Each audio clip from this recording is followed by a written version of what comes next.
Hello, and welcome back to another video.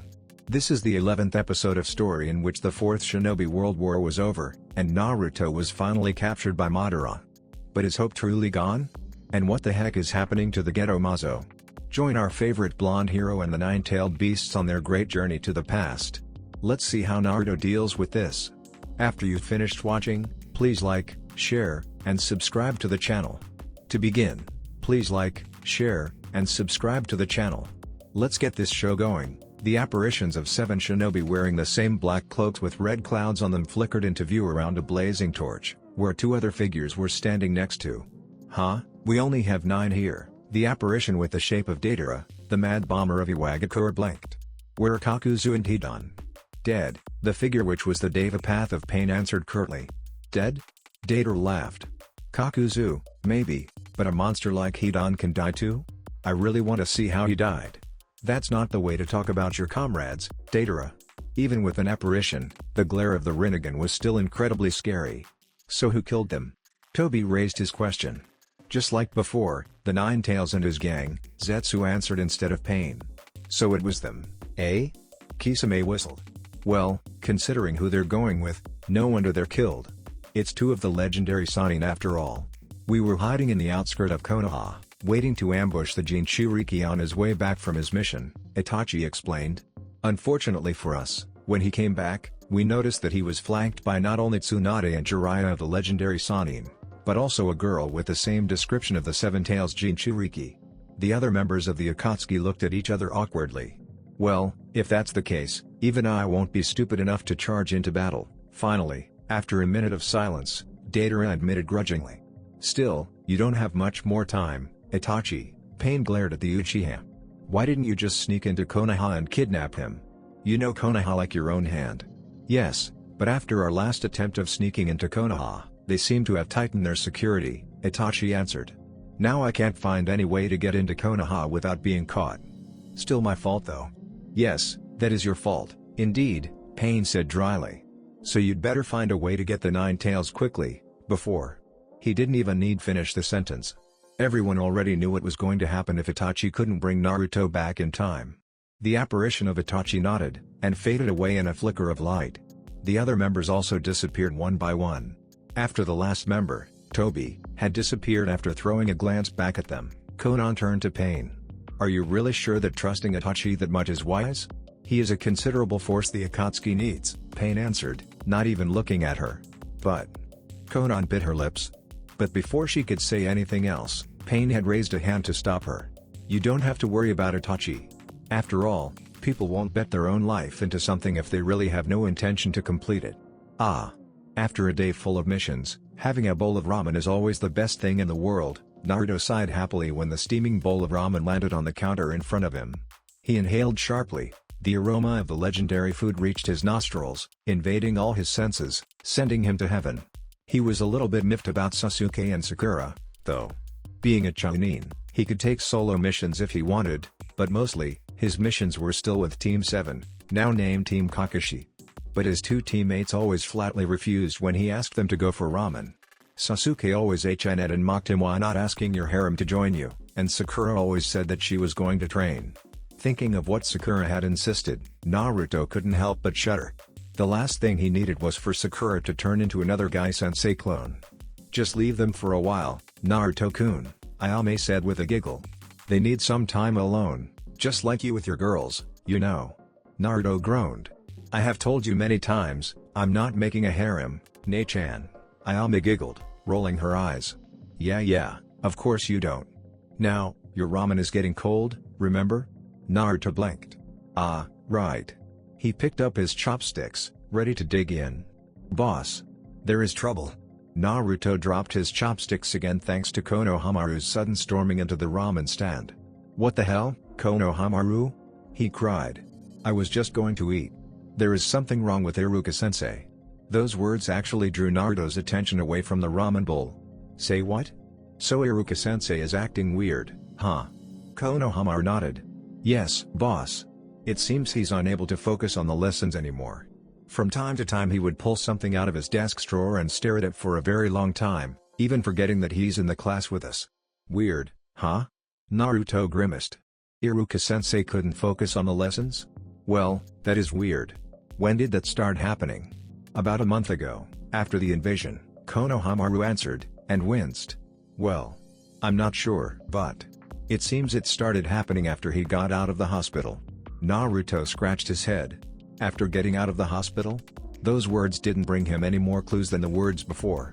But come to think of it, Iruka-sensei did say something about someone saving him from the sound shinobi. Inside his head suddenly rose the voice of Chome giggling. What's so funny? He asked confusedly.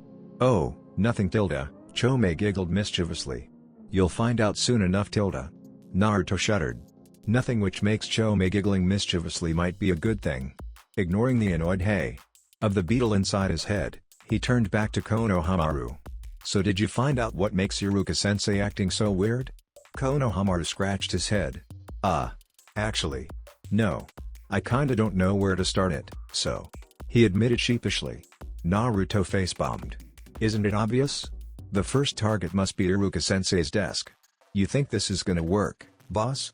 Naruto answered the boy while still focusing on the lock he was picking. Of course it will work. I have cracked this lock many times when I was still an academy student. Click. There you go, Naruto said smugly, pushing the door open. Just a child's play. You are actually a child too, boss, Konohamaru deadpanned. Oi. The two slipped into the room. Today was Sunday, that's the reason why the doors had been locked, because no one was studying. In no time, the two reached Iruka's desk easily. Now, let's see. Konohamaru reached out at the handle of his teacher's drawer, but suddenly, Naruto's hand held him back. Wait. Let me check something first. This is Iruka-sensei we're talking about, we can't be too careful. He walked around the desk, looked below and around it carefully, then pulled out a magnifying glass from his pouch and checked the drawer. Then he laughed. See? Look here, Konohamaru. I told you there would be something. Look at this. He pointed at a corner of the desk near the drawer. A very tiny string connected them together. If someone doesn't pay close attention, they will definitely be caught in the trap. To go so far as trapping his own desk like this, even when it was locked tight. Iruka-sensei must really have something to hide, Naruto noted. So can you break it? Konohamaru asked in thrill. Naruto grinned foxily. Of course I can. I'm Konoha's king of pranks, believe it. There is no trap I cannot break. Now let's see. With very quick and professional movements, Naruto effortlessly disarmed the trap trigger on the desk and picked the lock on the drawer. He reached out for the knob with a gleeful expression. Now, let's see what Iruka-sensei has to hide. He pulled the knob, and all hell broke loose. You suck, boss. Oh, shut up, Konohamaru. Help me get out of here, will you? Naruto grumbled in annoyance. He was now tied up in some kind of cocoon made of cloth, tar, ninja wire, and something that smelled suspiciously like a mixture of mud and water from the sewer. His eyes were puffy thanks to a very generous amount of pepper the hidden traps had just dumped on his face. On his chest now lay a board which read All Hail the King of Pranks. After a very long 20 minutes, Konohamaru finally managed to pry Naruto out of his prison. The blonde spat out a blob of gunk and grumbled. Oh, now this is personal. Iruka-sensei is gonna pay for this. Konohamaru scrunched his nose. Maybe you should go take a shower first, boss. Oh shut up. Ah. Ruuun. Oh, easy for you to say. Damn it, boss. Why did you pull us into this situation? Oh, screw you. How the fuck could I know Iruka-sensei could turn his own house into a fucking dungeon? Language, Naruto-kun. There are children here. Oh, so that's all what you care about? There is a fucking boulder chasing us. How in the world did he do it, anyway? Well, it's easy, he only needs a few space-expanding seals around the quarter and that's a rhetorical question. This is so humiliating. After the disastrous attempt of sneaking into Iruka's house to find out the truth, Naruto and Konohamaru were now slumping on the ground with heavy breaths. Since when had Iruka-sensei learned to be such a sadist? Ugh. I give up, boss, Konohamaru cried out. Iruka-sensei is such a jerk. I'm going home. Hey! You're going to desert like that? Naruto yelled at the boys retreating back. What about Iruka-sensei's secret? Where's your ninja honor? Screw it, Konohamaru yelled back. I want to be a ninja, I don't want to die in a useless prank. That's where you're wrong, Konohamaru. Konohamaru turned back to see Naruto pointing at him dramatically, the air around him glowing as if there was a weird holy aura covering his head. Looking at Naruto right now, Anyone who is familiar with Konoha would disturbingly think of a certain self-proclaimed green beast of Konoha. "What the hell are you doing, boss?" Konohamaru asked, weirded out. "There is nothing useless in this world, Konohamaru," Naruto claimed proudly. "How dare you underestimate the power of pranking, brat? I have defeated many powerful people with it." "Like the perverted old man?" Konohamaru chimed in with a snort. "Yeah," like Naruto stopped midway. "Wait a second. What's with that tone, brat?" "Yeah," Konohamaru drawled. "You still suck, boss. I'm going home." Then he jumped away, leaving Naruto behind with a long face. "Well, screw you," Naruto yelled at his back. "Who needs an ungrateful brat like you? I'll find Iruka-sensei's secret on my own. Believe it." "You keep saying that," Isabu snorted inside Naruto's head. "Do you even have a plan to do it?" "Of course I do," Naruto growled.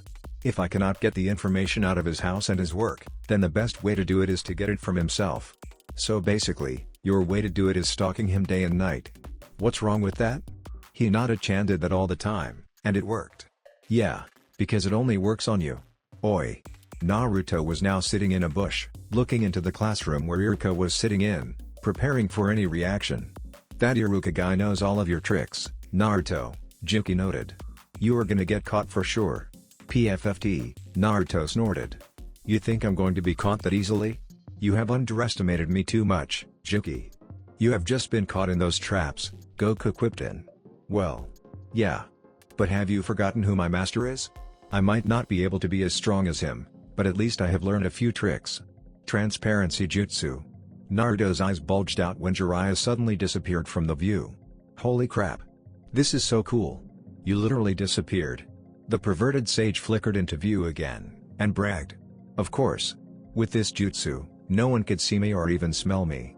And if I'm careful, no one could even hear me too." "Complete invisibility. This is why I'm the best spy in the world." "Yeah, and the creepiest stalker in the world too," Naruto drawled. "Wow, that jutsu is kinda nifty," Muratabi noted. "Why didn't I see you use it before, Naruto-kun?" "Nah," Naruto waved her off. "It's just a jutsu designed for mischief, all it is just hiding my presence. Completely. Without a trace. A beat. Shit, why didn't I think of that before?" Everyone face-bombed. "No matter how strong Naruto could be, he's always a moron," Kurama muttered. But as it turned out, Naruto couldn't find anything from stalking Iruka all week, either. Everything the man did was what he always did in a normal day: teaching, buying groceries, going home as usual. When Iruka slammed the door of his house shut behind him, Naruto let out a disappointed breath. "Ugh. What a useless day. I wasted all week following him everywhere, and he didn't even show any suspicious action. What the hell?" "Yeah, what the hell indeed," Goku said dryly. "You could have used the time to train or do missions, and yet you went and stalked your sensei." "Oi. It's just because I care about him," Naruto retorted. "But," the voice of Kokuo cut in, "if you wanted to find something, you should have waited until tomorrow." "Why?" The horse nodded. "Because tomorrow is Sunday. Sunday. The day of resting for everyone. The day for people like Shikamaru to laze around without having to do anything. The day for friends to hang out at each other's house for DVD. And also the day for couples to go on dates. So Iruka-sensei is going on a date with someone? Considering his actions, that might be the best answer. So why didn't you guys tell me about that before?" The beast shrugged. "Hey, he's out." Naruto lifted his eyes, and saw Iruka walking out from his door. But he was taken aback when he saw the outfit his teacher was wearing right now. Instead of the normal Chunin uniform of Konoha he tended to wear, he was now wearing a very formal suit which looked very expensive for the salary of a teacher. On his chest lay a red rose, the same kind as what he was holding on his hand right now. His usual ponytail was now straightened up with something which looked suspiciously like a combination of water and hairspray. Obviously, the outfit of someone who was going on his first date. "Yup, he's definitely going on a date," Muratabi commented. "But with whom?" asked Naruto confusedly. "Well, if you want to know, follow him," Goku urged. "He's getting away." "Ah, right." Iruka didn't realize that there was a blonde student of him following behind him. He just continued walking with a goofy, happy face, almost forgetting about everything else around him, sometimes even bumping at other people. Yup, definitely a guy in love who was going on his first date. But what annoyed Naruto so much was where he was going to. Where the hell is Iruka-sensei going to? Naruto thought in annoyance. He's just going around and around. Indeed. Naruto had followed him for nearly half an hour already, but his teacher didn't even have a clear understanding about where he was going to. Or it seemed to be. Somehow Naruto had a disturbing feeling that his teacher was leading him around deliberately without him even knowing it. Soon, Naruto saw himself in the far corner of Konoha, on the trail leading to the Forest of Death. What the hell is he doing here? Is he going to the Forest of Death for a date? But Naruto's worry was just for naught. The teacher finally stopped in front of a house at the outskirt of the village. So this is the destination, Kurama noted. Yeah, it seems so, Naruto agreed. But whose house is this? We'll see soon enough, won't we? Right on cue, Iruka knocked on the door.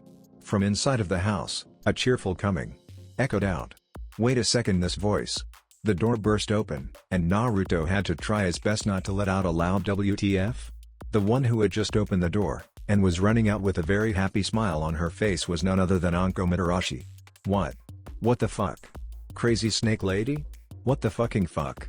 Although, that doesn't mean he couldn't let it out in his head. Because that Anko Mitarashi didn't look a little bit like the Anko Mitarashi he knew. Instead of the usual trench coat with the provocative fishnet bodysuit, now she was wearing a modest, simple green sundress which couldn't be mistaken from a normal young girl. Her tomboyish spiky, messy ponytail was now let down on her shoulders like a small, purple stream.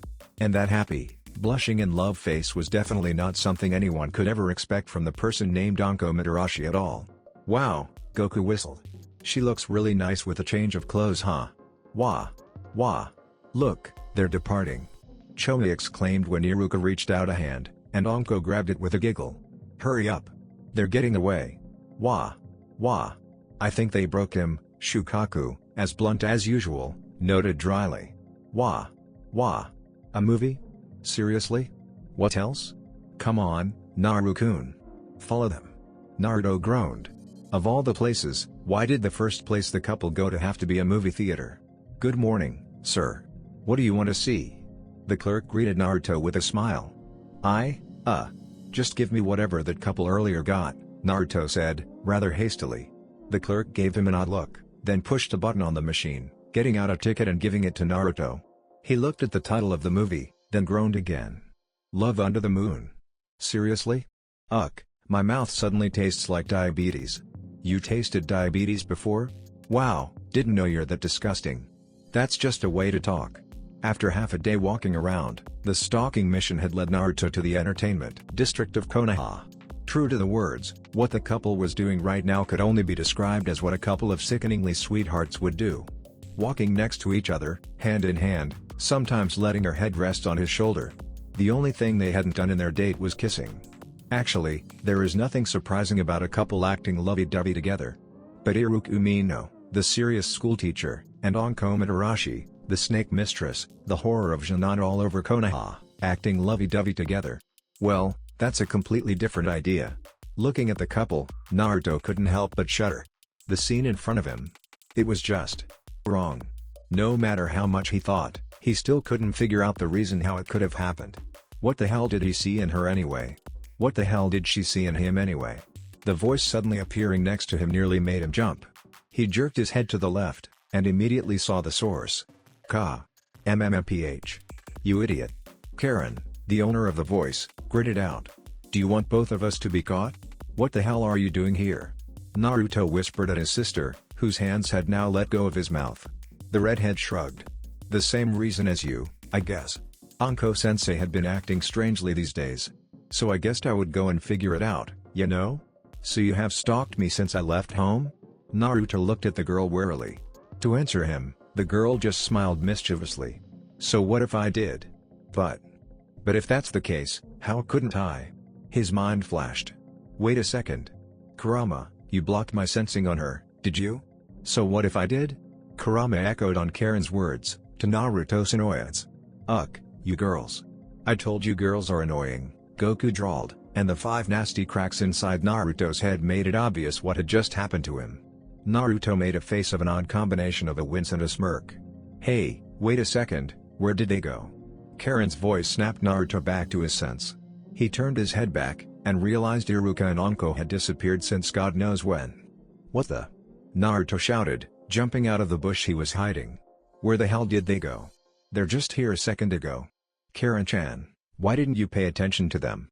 Oh, like you have the right to talk. The Uzumaki girl retorted immediately. You're the one who zoned out in the first place. Okay. Naruto took a deep breath to calm himself down. They couldn't have gone too far, we can still find them. Shadow clone Jutsu. A battalion of Naruto clones appeared. Go find Iruka-sensei and the crazy snake lady. Don't let them notice you. Naruto barked out the order, and the army of clones scattered to every direction. Soon, there were only Naruto and Karen left on the street. Why do you call her that? Karen raised an eyebrow at Naruto. The blonde just shuddered. You still haven't known anything, Karen-chan. You still haven't known yet. There they are.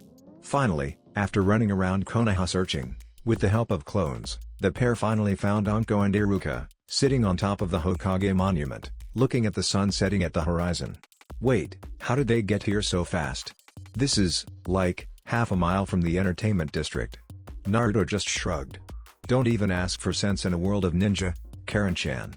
Come on, let's go up there. Walking from the street to the top of the mountain was not a short trip, but Naruto and Karen made it there in just a few minutes. When they arrived, they heard Iruka speak. Don't worry, Anko-chan. From the moment I saw you after the invasion, I already knew. Naruto and Karen froze. Somehow I don't think this is something we should stick our noses in, the Uzumaki girl muttered. Oh, you think? Naruto gritted his teeth. Outside, Anko was stuttering. She was stuttering. What? What did you know? That you were the one who saved me in the invasion, when I was nearly killed, the teacher smiled. Don't worry, no one told me your name.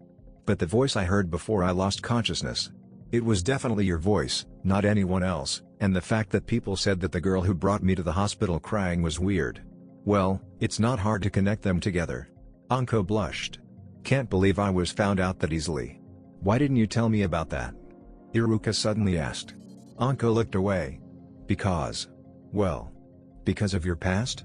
Anko definitely didn't expect such a straight question. Wah. How did you? Iruka smiled. Because you're just like someone I know, Anko-chan. That boy. I must say, he is also cursed with the greatest burden.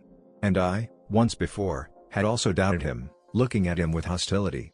Surely you understand who I was talking about, right, Anko-chan? So I'm nothing better than that brat, huh? Anko muttered unhappily with a pout.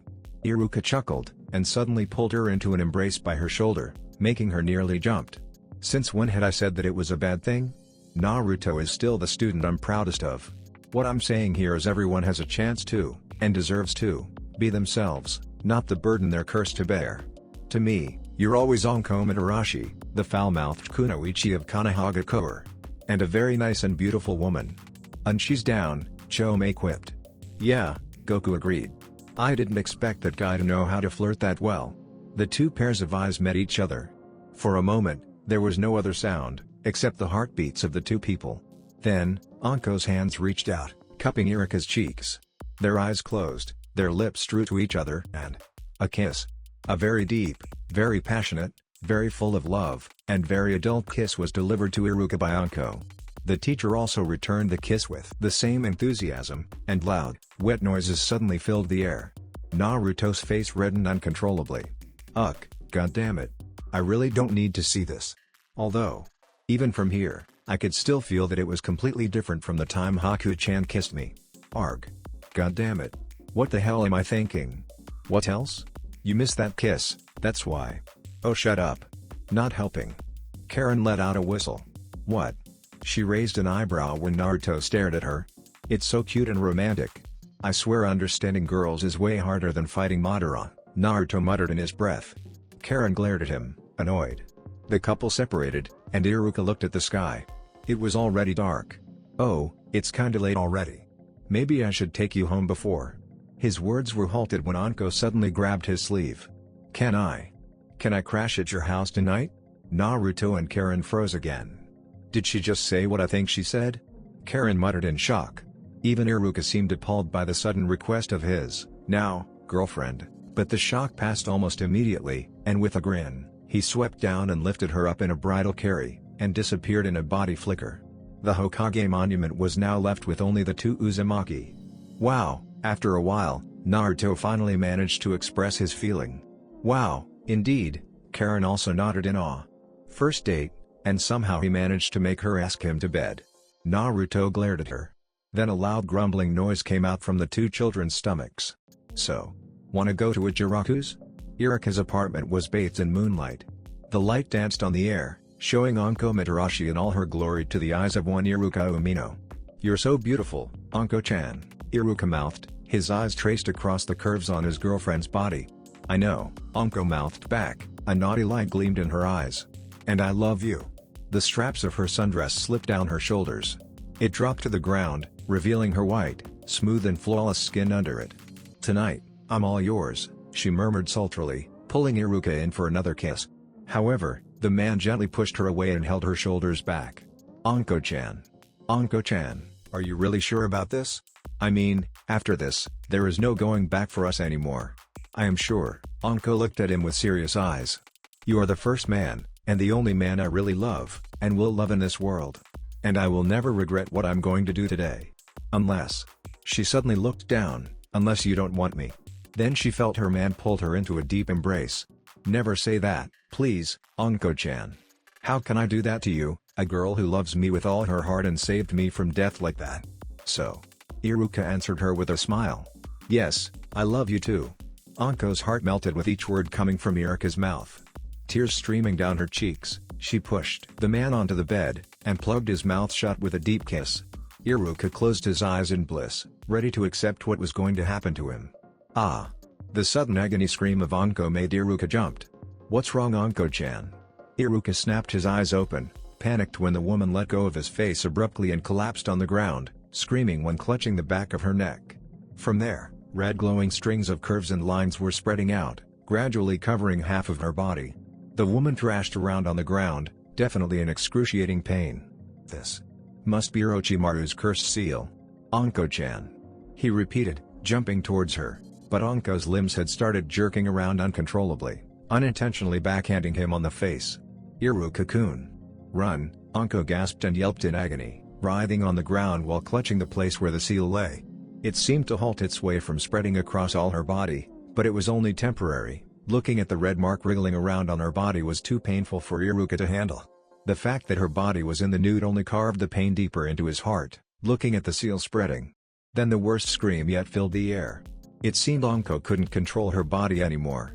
The seal still couldn't spread further, but now, her limbs seemed to be pulled up like being hanged by a puppeteer's strings.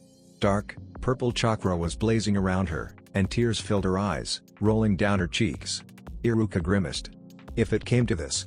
"Just wait, Anko-chan," he said. "You have saved my life, now it's time for me to do the same for you, even if I have to beat you up a bit." Naruto let out a loud burp. "You're disgusting," Karen wrinkled her nose. The blonde just rolled his eyes. The Uzumaki pair had just left Ichiraku Ramen after a very satisfied dinner of all kinds of ramen. No matter where he went, ramen of Ichiraku was still the best food in the world. That doesn't mean Karen and Saikyo's food wasn't good, though. "But I have to admit, their ramen is really good," Karen noted. "Maybe someday I should take a lesson from them." Then she felt Naruto suddenly stopped. She glanced at the boy, and saw him drooling. She muttered in disgust. "Ugh, I shouldn't have said that."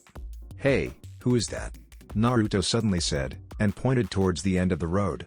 Indeed, there was someone rushing on the street towards them. And it seemed he was carrying a bundle of something on his shoulder. Naruto's stomach twisted. He remembered the time when Hinata had been kidnapped by Cloud Shinobi. Could it be? No, wait, that's Iruka. Naruto squinted his eyes to see clearer. Indeed, the one who was rampaging on the street was Iruka. His clothes was torn in many places, and he was panting heavily, as if he had just went through a very fierce battle. "Wow, Iruka-sensei," Naruto said when the teacher charged across their faces. "I heard from people, but I didn't know she was that rough in bed. You two must have gone all out, I bet." Then he saw the bundle on his shoulder. It was Anko, tied up with a bunch of ninja wire in a gag, and was squirming around like mad, trying to escape from the bound. "Holy shit, Sanmin the first night? I didn't know you're into this, Iruka-sensei." "This is not the time for a joke, Naruto," Iruka snapped. "Her cursed seal has just forced activated on its own. And it looks bad. I have to bring her to Lord Hokage. Before it's too late." "Say what? This is bad." Hiruzen looked down the body of the woman in front of him and grimaced. What's wrong with my sensei, Hokage-sama? Karen asked worriedly. Anko was given the cursed seal by Orochimaru when she was still training under him, the Hokage answered. It had lain dormant for a long time and had only activated rarely before, but it has never forced activation this violently. I have restrained it by the evil sealing method, but I doubt it can hold for long. Is there any way to remove it completely? Iruka asked. Naruto grimaced. Sasuke in his timeline had been given that disgusting seal, but he could have never learned how to remove it. He cursed himself not studying enough Infiltration at his time. None, for now. Hiruzen shook his head. I have done research on it for quite some time, but I could only figure out 2 of the seals. No matter how hard I tried, I couldn't get a grasp on the third one. If I do anything recklessly, it might even cause more harm than good. Then he grimaced. Orochimaru, the bastard.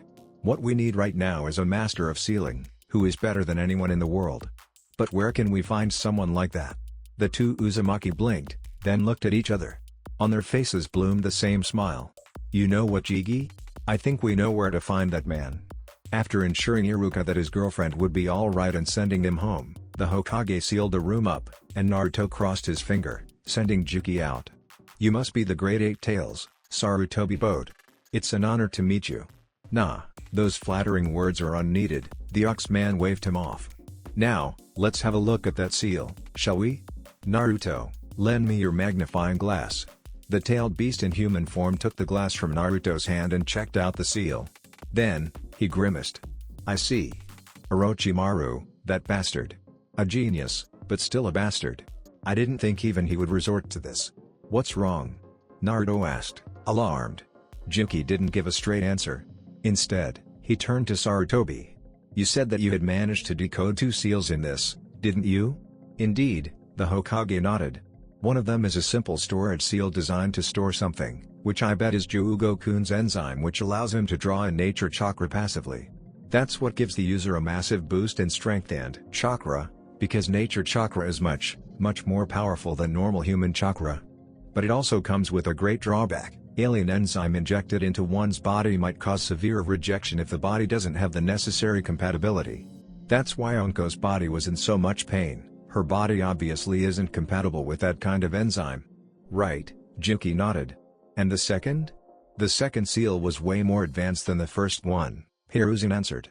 It is a seal designed to store a series of mind-controlling genjutsu which affect the brain, ensuring loyalty of the host to Orochimaru, suppressing higher-level thoughts and sabotaging the ability of the host to reason and think logically.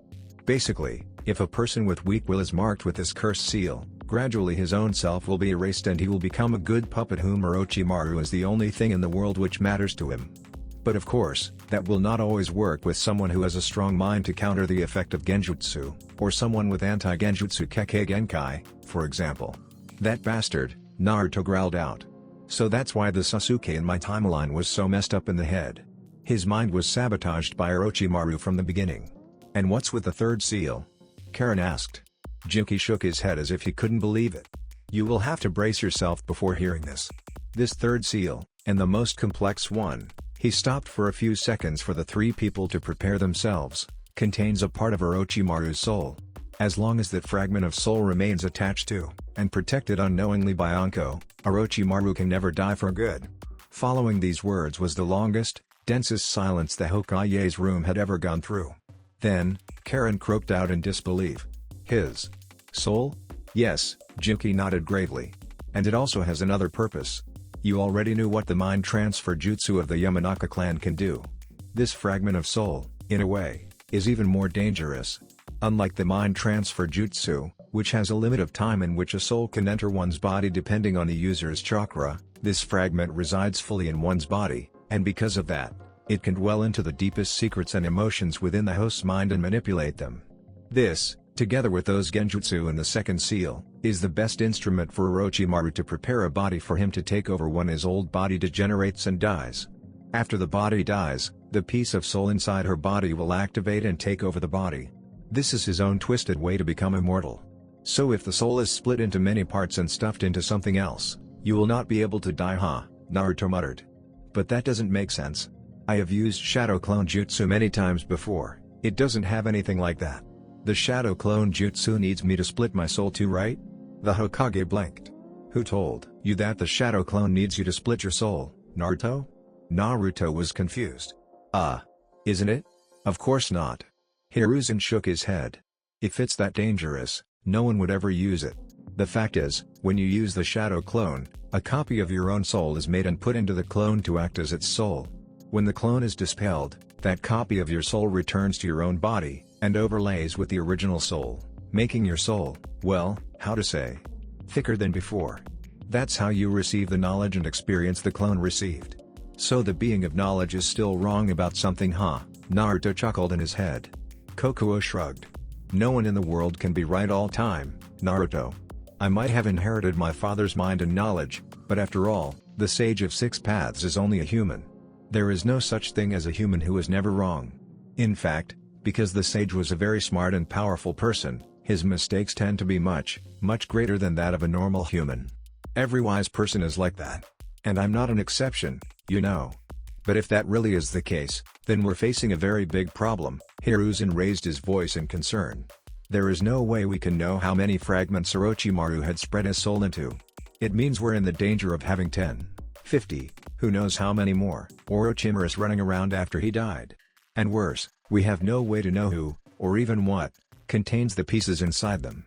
Actually, I don't think we have to worry about it. Jinki shook his head. Splitting your soul might sound easy, but as you have just said, it's incredibly dangerous. The more mutilated the soul is, the less human the owner will be, in mind. And even in the outer body. The last time someone tried to do this, he couldn't split his soul into more than 7 parts. And that one. He couldn't even be considered a human anymore. I don't think even Orochimaru wants to be like that. So, we can safely assume that his soul wasn't split into more than 7 parts. Speak about that later. Karen cut in. Jinki-san, can you break this seal and save Anko-sensei? She's clearly in pain here. I can, Jinki nodded. However, I can only completely destroy the part which contains the genjutsu. The part holding the enzyme, if I break it, it will release the enzyme into her body, and the sudden surge will destroy her body. And the part containing the soul fragment, I can break it and release the soul, but the fragment cannot be destroyed unless it stays inside something. We will need to destroy its container with a technique capable of utterly erasing it completely from existence. Naruto, can I count on you on this? Naruto's eyes widened. Yeah, I will do it. Just count on me. Good, Jinki nodded, satisfied. Then we will need a big space for this, because this might get messy. 15 minutes later, the 4 people arrived at a training field far away from the rest of the village. Alright, this is it, Jinki muttered. Naruto, do you know what you have to do? Damn right I know. Naruto answered, a little bit too enthusiastically. Shadow clone jutsu. You are enjoying this, huh? Kurama inside Naruto commented dryly. Naruto grinned. Of course. It's not like I have the chance to do something like this, right? Destroying an evil man's source of power and immortality. I think you're only eager to show off your new powerful jutsu to your Gigi, Goku quipped. Well. Yeah, that too. But. Naruto admitted grudgingly. Good. Then are you ready? Jinki looked at Hiruzen. The Hokage also nodded. Very well. Now. The tailed beast in human form turned back to Anko, now sitting in lotus position on the ground, her back bared. In his face, a bead of sweat rolled down his cheek. Evil sealing method, unseal, he yelled, and slapped his hand on the restrained cursed seal on Anko's neck. Right when Jinki's hand touched her neck, Anko let out a blood-curdling howl. Not being restrained anymore, the cursed seal started spreading out in a dangerous speed.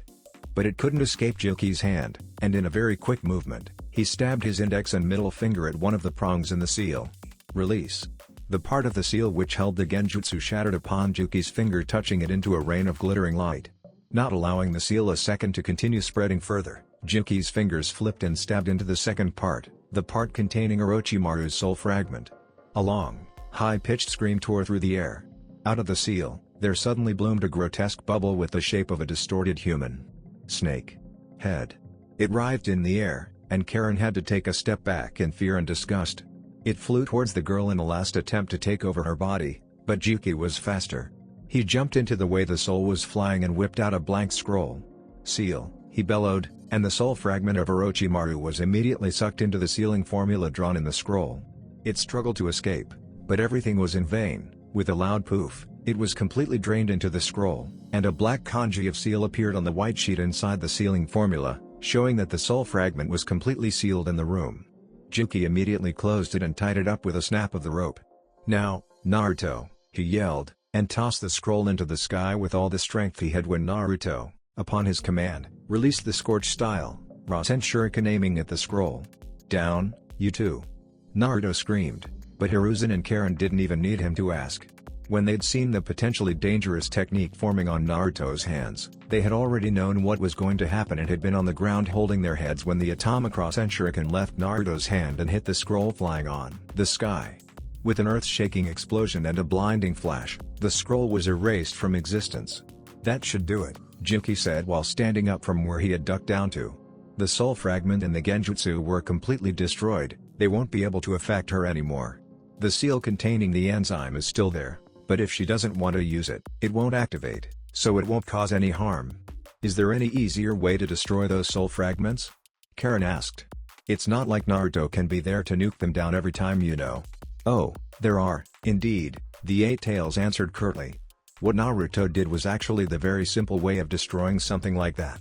Just blast it in the face with something incredibly powerful to damage the container and the soul fragment inside to the point they cannot be repaired by any means.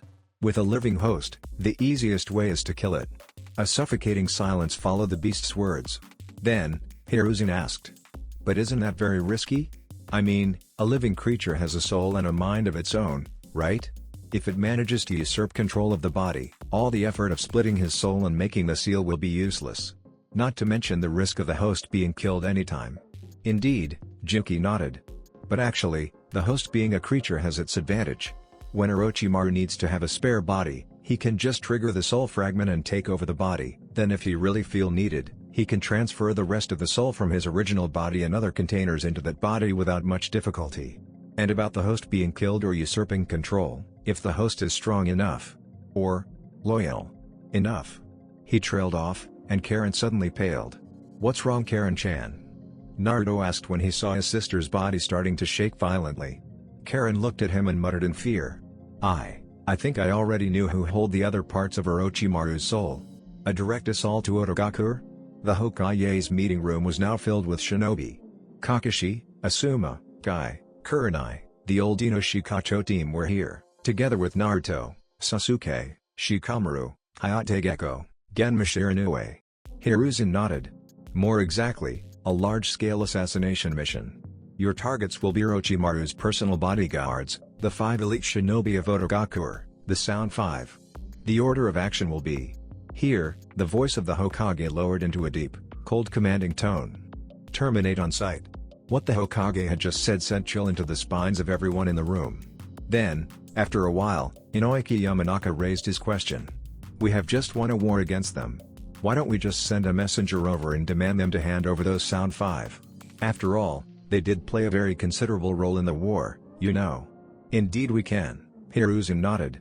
"However, even if they accept, it will need some time before we can get them. And we don't have time to wait. We must kill them as soon as possible. Before Orochimaru's soul inside of them takes over their bodies and revives him." Silence filled the room for 5 seconds. And at the 6th, outrage and disbelief broke loose. "What? I thought Jiraiya-sama killed Orochimaru during the war? How can he revive?" Kurenai asked, horrified. "He will revive, soon. In fact, if we cannot kill the containers of his soul fragments," the Hokage answered calmly. "That's why I call you here today, all of my elite shinobi of the village, to assassinate them. We will need to do it quickly and without drawing unneeded attention." "But why us?" Shikamaru raised his hand. "The Jonin here, we can understand, but why me, Naruto and Sasuke? We have just made Chunin for about a month, our skill and experience can't even compare to these veterans." The Hokage's eyes narrowed. "So you still doubt yourself, Shikamaru?" "No, sir, but..." Hiruzen chuckled. "Don't worry. You are all chosen with a reason, Shikamaru. Remember what I promoted you to Chunin for. My intelligence, Naruto's power, and Sasuke's skill and Kekkei Genkai," the Nara repeated. "Exactly," the Hokage nodded. "That's why I chose you 3 for this mission. Otogaku, according to Jiraiya's intel, has a lot of bases in different areas. Therefore, The force here will have to split into different squads, each squad will go to each base and kill the Sound 5 member hiding there. Your sharp mind, Naruto's great raw power, and Sasuke's skill will all be necessary, and I have chosen you all especially for this mission. Here are the maps of where you will go to. Each shinobi went to the desk to pick up their map in silence. However, there was someone else who still had a question. Hokage-sama, a normal team for a mission usually consists of 4 people, Shikaku Nara said. But here, we only have 12 people. Even if we make 3-man squads, we can only cover 4 bases at most. And this is the Sound 5. And I'm pretty sure we cannot afford any more shinobi of Jonin level. Ah, you don't have to worry about that, Shikaku, Hiruzen smiled. Come in, please. The door opened, and 3 people walked in. Naruto gasped. Ah. You. Gara of the Sand let out a slight smile and raised his hand for a handshake. It's good to see you again, Naruto. In 5 hidden rooms within the separated bases of Otogakure, 5 people suddenly jerked up at the same time. It's time, they all said simultaneously with the same nasty grin. Near the west base of Otogakure. Damn those Konoha bastards, grumbled one of the shinobi. Even Orochimaru-sama was killed by them. If he's still here. Like you really wanted him to be here, the other snorted. At least we won't have to fear that he will make us fight those experiments of him for amusement anymore. I really don't want to die like that. Remember the time when Hideki was literally torn to pieces by those things? Ugh. Right, the first one shuddered. I still remember how I couldn't eat anything for a week. A loud pop suddenly rose behind their back. They turned, and saw something that made their lower jaws fall to the ground, and their eyes pop out of their sockets. It was a girl. A very beautiful girl, with long, blonde hair pooling on the ground around where she was sitting. Her 2 bright, sapphire eyes were moist with tears. Her short, kinda skimpy yukata was torn and half pulled open, revealing her breasts, bared, without any kind of bra covering them. And considering the smooth, white skin she's showing at her waist. She wasn't wearing any panties, either. She looked at the 2 shinobi, her eyes fluttered, and she stammered. Please. Don't hurt me. The eyes of the Oto shinobi shone like the perverts they were, and they started inching towards her, giggling creepily. Oh, just wait, baby, one said while leering at her lecherously, his hands making obvious groping motions. We will take care of you thoroughly, you won't be able to walk for a while. Herc. He couldn't say anything else, because a kunai had slit his throat. Before the other one could realize anything, a pair of arms reached out for his partner's neck, and with a sickening crack, the Oto shinobi fell down, dead. And that's the one who killed the Oto shinobi, Kakashi said. How you weaponize the sexy jutsu, Naruto. I feel so violated, Naruto scowled, turning back into his normal form in a poof. Why did I have to do it, anyway? Kakashi I smiled. Because you're the only one who can use the jutsu. Besides, would you rather let Guy do it? Cue shuddering from every other male in the whole elemental continent. No thanks, sensei, Naruto muttered. His face was a bit green. Wonder how the others are doing. Naruto muttered. They were now standing on a cliff outside the center base of Otogakure, preparing for their secret assault. Don't worry Naruto, I'm sure they're gonna be alright, Mutatabi said. They're all good shinobi, they can handle themselves. I know, but... Naruto bit his lip. It's Orochimaru we're going to face here, if something happens. You're worrying about Sasuke, aren't you Naruto? Naruto turned his head towards Kakashi, who had just said those words. He sighed. Of course I do. It's Orochimaru after all, he had wanted to mark Sasuke before, what makes you think he won't try to do it again? And now he's going alone. For a few seconds, there was nothing but the sound of footsteps on the ground which could be heard. Then, surprisingly, it was Guy who spoke up first, in a really calm, not hammy voice. Sasuke-kun has matured quite a lot since the first time I saw him, Naruto-kun. Hokage-sama didn't choose him to be one of the Chunin promoted in that exam for no reason. Before, it's very easy to manipulate him. But now, I don't believe he's that easy to fall into the grasp of evil people anymore. But...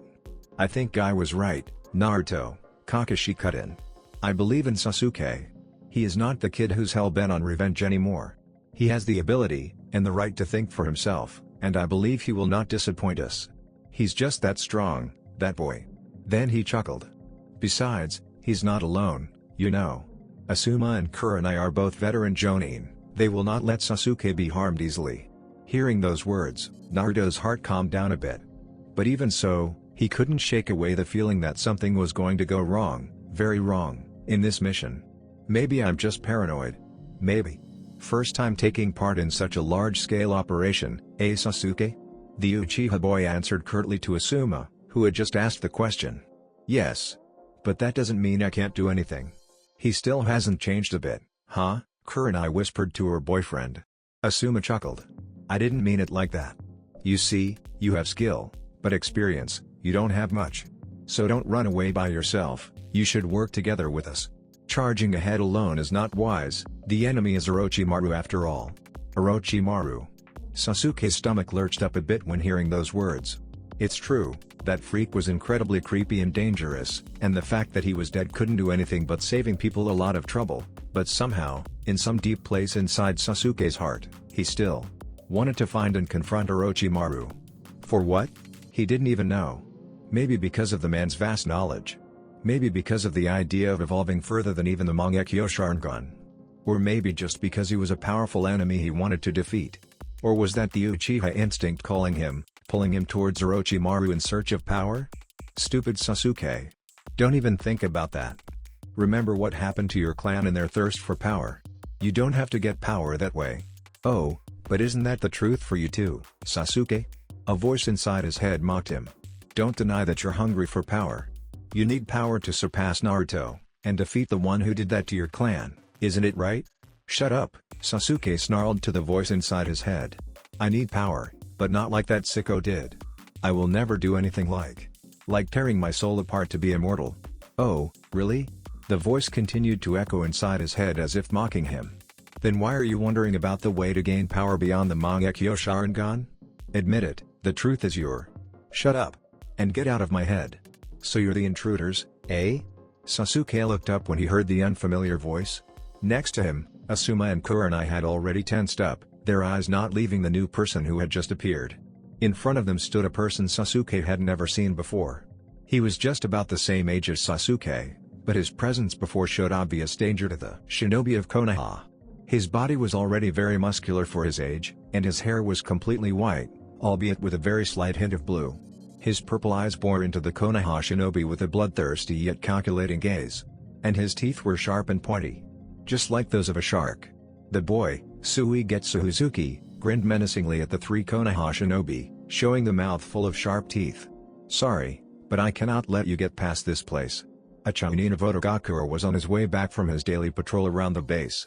There had been no suspicious individual around in his shift, which meant he could finally go back to his bunker and take a deserving rest. Just a few more steps and he would reach the entrance to the base. Then suddenly, his voice was muffled by a giant hand grabbing his head and pulling him into somewhere he couldn't see. He tried to struggle, but suddenly found his body frozen in place, not being able to move even a muscle. What?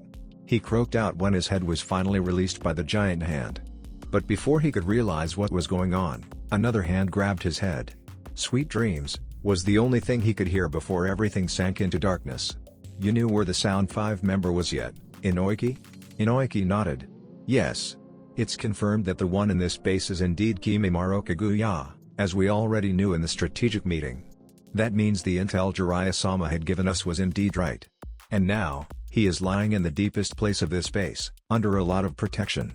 However, there is another serious problem we're facing right here. What is it? Choza asked. Inoiki answered grimly. The process has already been started. Silence filled the air. Then Shikaku said in a grim tone. We have to tell everyone this before it's too late. So that's it, huh? Kakashi looked at his hand and grimaced.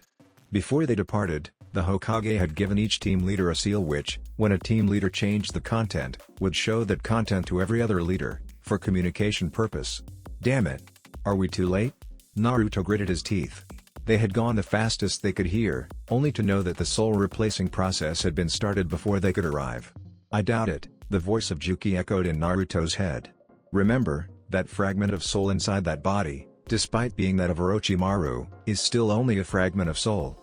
Even if the host is completely loyal to that snake, it will still need at least a day for the soul piece to completely take over the body and stay stable inside it. We still have some time, but it won't last. We will need to go fast. Then we have to find the target fast before the process is completed, Guy said. But the problem is we don't even know where the target is. This base is too big, and we don't have enough manpower to handle all of it. A question. Is everyone in this base an enemy? I mean, everyone? I said we should find a way to get to Orochimaru, I didn't say that we should make the whole base imploded together with him. Tamari stared at the gigantic crater which, 5 minutes ago, had just been one of Orochimaru's base, with a face half amused, half annoyed. Gara, the one responsible for this, just shrugged nonchalantly. You said everyone in this base is an enemy. Kankura face-bombed. After having his seal fixed by Konoha, his brother had mellowed out quite a lot, and had stopped killing people for no reason. He had even said sorry to everyone, what no one could have ever expected on him before. However, somehow he now got a tendency to inflict unnecessarily massive destruction on his enemies. Just like what had just happened to the poor Otogakure base and everyone inside it. I swear he got it from that Naruto guy. The puppeteer muttered. Ignoring his brother, Gara descended down the crater on his sand cloud. Sand started to rise up from the gaping hole on the ground, gradually filling it up. But what is the meaning of this? Gara's eyes widened. This is strange. Shikamaru muttered while sneaking around the corner. Genma turned to him, confused. What's wrong, Shikamaru? I don't know. The Nara bit his lip. Isn't this supposed to be one of the main bases of Otogakure? I thought there would be more guards than this. Right now, they were on their way to the last room in Otogakure's east base. However, all the way through the base, they nearly hadn't encountered any Otogakure shinobi. Sure, they had met some, but almost all of them were grotesque experiments released from the cells of the base. There were guards too, but since they had set foot into the base, they had only met 4 or 5 of them. There's no way a main base of a village can be this devoid of human presence. Now that you said it. Genma stopped on his way, pondering. This is really strange. This base is quiet. Too quiet, indeed. Are they going to abandon it or something? Hayate also wondered. But how is it possible? There are many important researchs here. How can they move it from here that fast? Unless. I think that's exactly what happened. Hayate and Genma turned their heads towards the direction of the voice. Shikamaru was standing in front of an open door, staring into the room with a disturbed face. Look, he pointed into the room. The two looked into the room, and at the same time, let out the same words. Oh crap. The internal of the room looked as if a tornado had just swept through it. This definitely was, or had been, a laboratory, but now, it was completely stripped of everything it used to have, machines, lab equipments, everything. And the most disturbing thing was the corpses of 5 or 6 scientists littering around the room, their blood splattered on the walls, and their lab coats were torn to shred. You're right, Genma muttered grimly. They had already abandoned it, even before we arrived here. That bastard Orochimaru has already gone ahead of us several steps. Shikamaru grimaced. But that means, little brat, you should let us through to Orochimaru, or I'm afraid I have to force our way through. Suigetsu shrugged. Just do it if you can, old man, but Orochimaru isn't here anymore. A beat. Wait, what do you mean Orochimaru isn't here anymore? Kurenai asked, startled. Suigetsu shrugged again. Everyone in this base has left since this morning already. They're going to bring the creepsock onto the central base, where they will join up with Kimimaru or something. Considering their speed, it might take until midnight before they can get there. Then we have to catch up with them before they can reach central base, Kurenai said urgently, and Asuma and Sasuke nodded in agreement. Wait a second. The 3 Konoha shinobi turned back to Suigetsu, who had just ejaculated those words to them. On his hand right now was something they hadn't seen him holding before. In a glance, it looked just like a big scroll with a handle, but looking closely, it was a wide single-edged blade with the scroll stretched on a platform at the back of the blade. And with a close inspection, the 3 felt chills on their spines as they realized that the scroll was made fully of explosive tags. Suigetsu continued a vicious grin. Who said anything about letting you out of here? Wait. Naruto and Guy stopped abruptly on their way as Kakashi raised his voice. He was now standing still, staring at the seal on his hand. What's wrong, sensei? Asked Naruto. Look at this. Orochimaru's soul fragments are not at the bases. They are on their ways to the central base, where they will join up with the last fragment within Kimimaru Kaguya. Sasuke's team has just sent me that, Kakashi answered grimly. What? Naruto exclaimed in horror. How can that be? We have already encountered some Auto Shinobi on our way.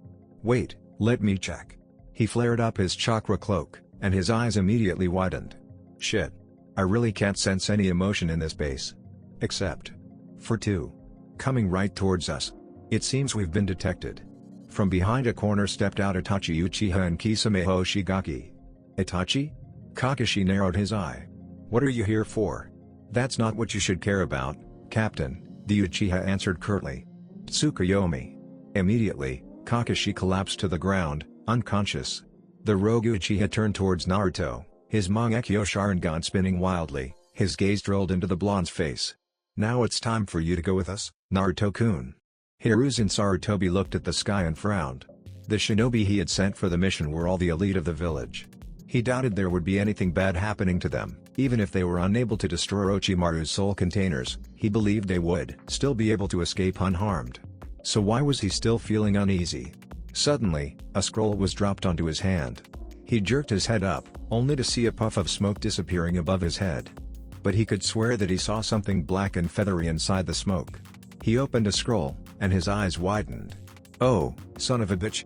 What is the meaning of this, Itachi? Naruto shouted in confusion. Why do you attack Kakashi-sensei like that? If he's on the way, it will be much harder to capture you, Itachi answered, as if it was obvious. Naruto. Be careful. Kurama warned him from inside his head. I can feel killing intent coming from Itachi. Something is going wrong here. You will not take Naruto-kun as long as I'm here, Guy bellowed, jumping in front of Naruto, blocking him from Itachi's view. The Uchiha glanced back, and from behind him, Kisame walked up, grinning viciously. Then without any warning, he rushed towards the two Konoha shinobi. Seimata was brought down mercilessly on Guy's head like a hammer in a very wild and fast swing, with the obvious intention of murdering him with one slash. But Guy was clearly not an amateur. With an incredibly quick movement, he pulled out his nunchaku from inside his ninja pouch and blocked the sword descending down his head. The two weapons collided, making an eerie echoing clang. You! Guy gritted his teeth. Kisame also bared his own fangs in another menacing grin. Sorry, but Itachi here has his own business against the Nine Tails. You don't have the right to interrupt them. Then he kicked Guy violently in the stomach. Being too close to his opponent, plus the giant sword holding both of his hands down, the taijutsu master couldn't defend himself against the kick, and was sent flying away from Naruto. Not letting his opponent recover a bit, the shark man plunged towards the taijutsu master and continued to assault him relentlessly, pushing him even further and further away from the Jinchuriki. Soon, the two shinobi disappeared around a corner, and the only thing allowing people to know they were there was the sound of their battle, which was now harder and harder to hear as the battle moved further and further away from where Itachi and Naruto were standing. Get out of the way, Itachi! Naruto snarled. Orochimaru's soul fragment is already on its way. If we don't stop it, Orochimaru will revive. Orochimaru can be dealt with later, Naruto-kun, Itachi answered calmly. You'd better worry about yourself, because you're going back with me to the Akatsuki. Then with a surprisingly fast body flicker, he appeared right in front of Naruto with a kunai on his hand, stabbing mercilessly at the boy's stomach. Only Naruto's reflex, which was enhanced greatly by the chakra cloak, helped him dodge the attack in time. This means you're not going to go quietly, huh? The Uchiha said quietly. Naruto jumped back a few steps, then faced Itachi with a glare. In his face, there was a mixture of hurt, rage and disbelief. What is that? Sasuke blinked, staring at the strange object which had just appeared on Suigetsu's hands. Where did you get that thing, brat? Asuma barked out, his eyes also focused on the object their enemy had just pulled out with a wary expression. That is Shibuki, the blast sword of the seven swordsmen of the mist. It has been lost for nearly half a decade with the swordsman Jinpachi Muneyashi. How did you find it? Who knows? Suigetsu shrugged. It's Orochimaru who found it, not me. But since I already had a hold of it. He dashed forward, aiming at Sasuke, and the Uchiha tensed his muscles, ready to intercept the attack with his own sword. But a mere split second before the attack connected, his instinct suddenly screamed at him to dodge, as far as possible, if he still wanted to live, and trusting his mind, he shot chakra out of his feet, blasting himself back a few steps. And fortunately for him that he did, because right upon contact with the ground where he had been standing just a second ago, the exploding tags on the sword detonated with a loud bang as they left the sliding platform on the blade, shaking the walls of the base and sent Sasuke, even from a noticeable distance, stumbling to the ground. Exploding sword? The Uchiha sputtered, rolling on the ground a few times before finally managed to stand up properly. Suigetsu laughed gleefully. Exactly. And that's not even close to what this sword can really do. Blasts were jutsu, explosion bind. Then he slashed into the air with the explosive tag platform. The scroll unfolded, and a large length of the explosive tag roll flew out like a dragon and wrapped itself around Sasuke, who was too shocked and surprised to do anything. And boom, he finished with a crazy smile. The stripe of explosive tags detonated with another deafening boom, drowning the hall in smoke and fire. "Hey," Suigetsu chuckled. But then, his eyes widened when the smoke cleared, and Sasuke turned out to be a substitution log. The real Uchiha was now being grabbed by the collar by Asuma, who had just jumped in to save him and pull him out of obvious death. "And that's why you shouldn't charge in recklessly alone like that, Sasuke. You still have a lot to learn." The Sarutobi man glanced at Sasuke with a smile. "You." Suigetsu gritted his teeth, and lowered his stance, ready to charge again. "Wait." Suigetsu stopped dead on his way as Asuma raised his hand. "What?"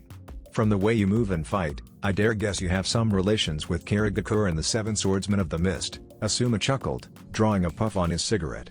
"Are you, by any chance, related to Mangetsu Hazuki?" Suigetsu's eyes narrowed. "How did you know?" "Your purple eyes and white hair were a dead giveaway," Asuma shrugged. "Besides, only one look at that sword and you can see it's definitely not an easy weapon to wield without blowing yourself up. In recent days, there were only 2 known shinobi with the ability to wield it properly, which were Jinpachi Musashi, the one that this sword was lost with, and Mangetsu Hazuki, the member of the Seven Swordsmen who managed to master every of the 7 swords. He is indeed my brother," Suigetsu scoffed. "But who cares about him? He's just a dead man who perished together with the 7 swordsmen. Now I already have this sword with me, I will start my journey to bring the 7 swordsmen back to their glory." "I see," Sasuke cut in. "But do you know that the 7 swordsmen have already been brought back in Karagakure by the Mizukage?" Obviously Suigetsu didn't expect those words. "What did you say?" "Indeed," Asuma nodded. "The 7 swordsmen has been re-established by the new Mizukage, Meiterumi-sama, with Zabuzama Mochi as the leader." "So it means Orochimaru has kept that from you to ensure your loyalty to him?" To the Konoha shinobi's surprise, Suigetsu shrugged. "Nah. I just stayed in this base because I feared that Snake would hunt me down if I tried to escape. Now that he's dead, and I already knew that information, what should I stay here for? I was planning to run away after killing you, anyway." Kurenai blinked. "So that means—" "Yeah," Suigetsu resealed Shibuki and scratched his head. "Though that old man Zabuzai is somewhat annoying, he's still a great swordmaster, working under someone like him might not be that bad." Then he walked out of the hallway, across the Konoha shinobi to the exit of the base. Sasuke raised his katana, but Asuma stopped him. "Don't, Sasuke. If he's going to join Karagakure, he will soon be our ally. We wouldn't want to damage our political relationship, would we?" Hearing those words, Suigetsu turned back. "Allies, huh? Then I'll tell you this. The escort force left from a secret exit at the other side of this base. But if you go this way," he pointed at another hallway branching from the main hallway, "you can get out of this base faster and can even catch up with them in a few hours if you run full speed. But..." He showed his toothy grin again. "That's all I can do to help you. See ya. And make sure that Snake bastard stay dead for me." Then he disappeared in a swirl of water. Is that even possible? Leaving 3 baffled Konoha shinobi behind his back. For a few seconds, no one could say anything. Then, Kurenai was the first one who managed to raise her voice. "That boy was weird.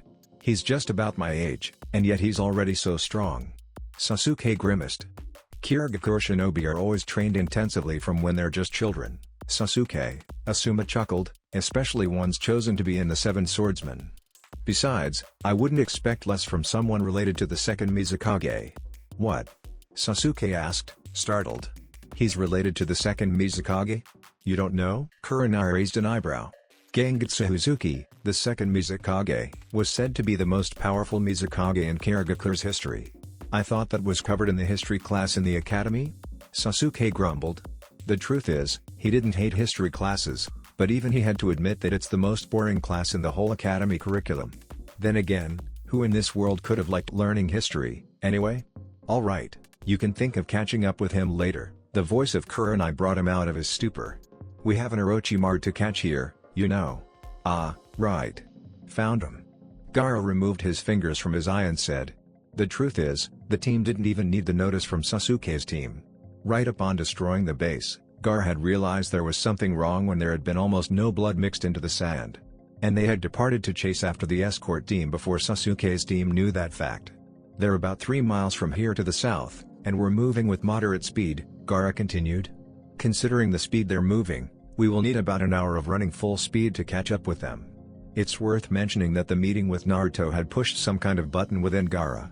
Since that day, the Sanjin Shiriki had been training as hard as he could, and his abilities had all advanced in an unbelievable pace, which even his teacher and siblings, who had always thought of him as a genius, had to be utterly surprised. That didn't make him any less threatening and dangerous in everyone's eyes, though, even when he's much nicer than ever before.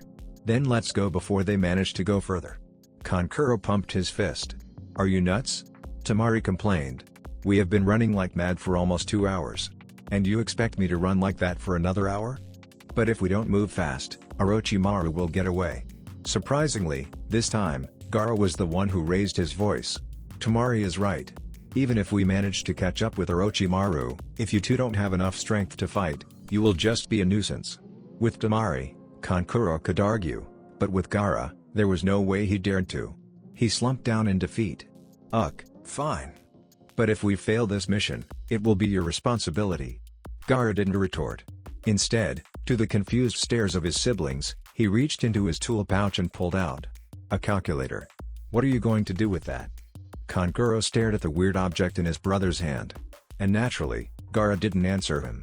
He turned it on and started to tap the keys furiously. 3 miles. This direction. The maximum time should only be about 5 seconds. And the shooting angle. It should be about this speed.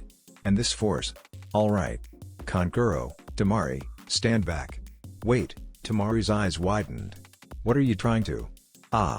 She and Kankuro were swept off their feet by the sudden gust of chakra exploding from Gara's body. What? What the? She stammered in fear. Is Shukaku trying to escape? Gara, you can't. Shukaku? Wanna help? After all, this is time for you to stretch your arms and legs a bit, right? Humph. Now you ask me for help? Very well, but know that I don't help you because I like you or anything, human. From around Gara, red chakra started gathering together with sand. It built up around his body, gradually forming the shape of Shukaku's head, which he stood within the mouth of. He stretched both his arms to the sides, then brought them together in front of him with a very fast and sudden movement. And the mouth of the Shukaku's head snapped open. It fixed the angle and direction, and started inhaling. No, saying inhaling was not enough to describe it. It was like all the air around the area was sucked in at once and gathered at a point in front of the artificial moi. In less than 5 seconds, a ball made fully of air was formed in between the moi, in front of Gara's cupping hands.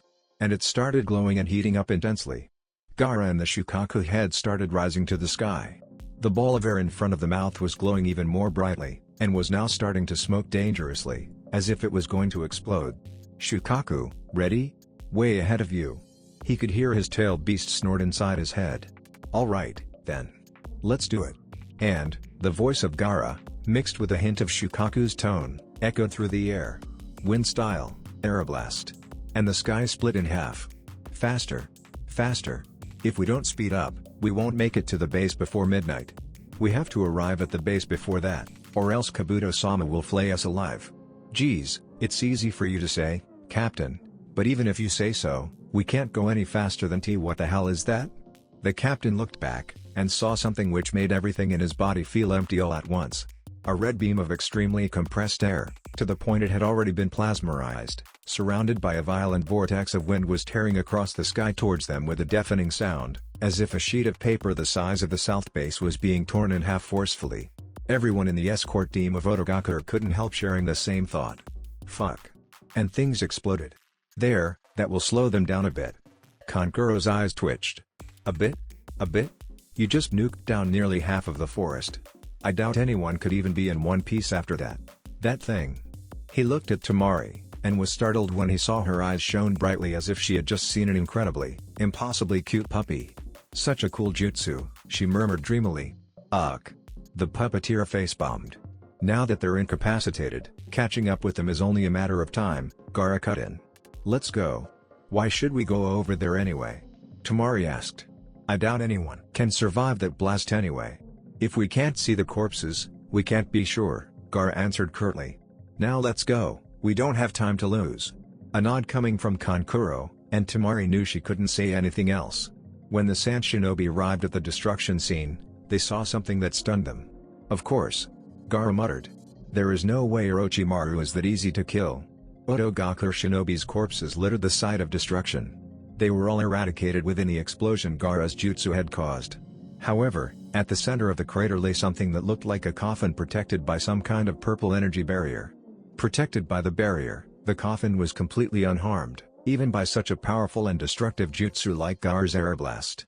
The barrier started fading away, and at the same time, the coffin exploded with a loud bang, throwing the lid into the sky with a very thick cloud of smoke. And from inside the coffin emerged a human figure. Damn it!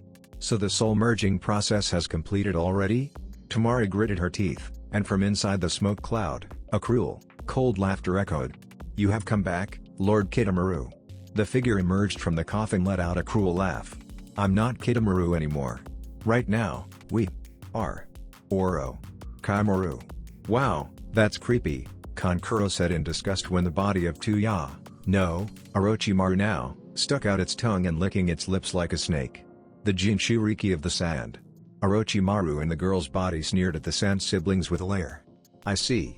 Konoha doesn't have any intention to let me go quietly, Of course they don't, Gara answered calmly. His eyes met the slitted irises of Orochimaru with a determined gaze. And not only Konoha. He unwrapped the gourd on his back, which fell to the ground with a thud. Upon touching the surface, it melted back into sand. Even Sunagakure has a lot of things to say with you. For Sunagakure, for Konohagakure, for our alliance. His hands curled into fists. I will send you back to hell, where you should stay and rot in. He thrusted his hand forward, and sand surged up from the ground, rushing at Orochimaru like a tsunami. So that's Orochimaru, huh? Shikamaru whispered when a creepy creature with 6 arms emerged from the coffin. Luckily for the young Nars group, the Otogakure team escorting the soul fragment of Orochimaru hadn't left their base too far. Therefore, the Konoha shinobi could catch up with them in no time. However, they were not fast enough to stop Orochimaru from reviving. What do we do now? Hayate also whispered. Our force isn't strong enough to take down this many shinobi, not to mention Orochimaru himself too. Then he turned to Shikamaru. Shikamaru, you're the brain of our team, can you think of some strategy? Shikamaru bit his lips. There are many usable strategies. But they all take some time to prepare. And who knows if they can do anything to Orochimaru himself. Yeah, but before that, you two should look at this first. Shikamaru and Hayate looked at the communication seal on Genma's hand. Their eyes widened. What? Within the seal formula, there were only 4 words. Itachi. Ambush. Naruto. Danger. Itachi ambushed Naruto? How can it be possible? Sasuke exclaimed in horror upon receiving the news. The team was now rushing on their way toward the escorting team. Thanks to the shortcut Suigetsu showed them, they had caught up with the team in no time. Only a few minutes more and they would catch up. But that's before the sudden bad news from Kakashi showed up. Yeah, Kakashi was just that badass. Even before succumbing to the effect of Tsukuyomi, he had been fast and conscious enough to send the alerting message to every other team. We have to go assist Naruto immediately. The Uchiha insisted. His feet had already stopped on their ways, ready to turn back to where his friend was fighting at. No, Asuma said sharply.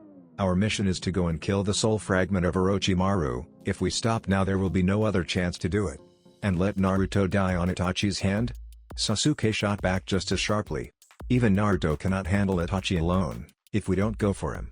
Kakashi and Guy will take care of him, Asuma met the angry gaze of Sasuke calmly. They are all veteran shinobi, they will not be down that easily. Besides, if we don't take care of Orochimaru now, he will come back, and if he does, there will be many other innocent people dying, not only Naruto.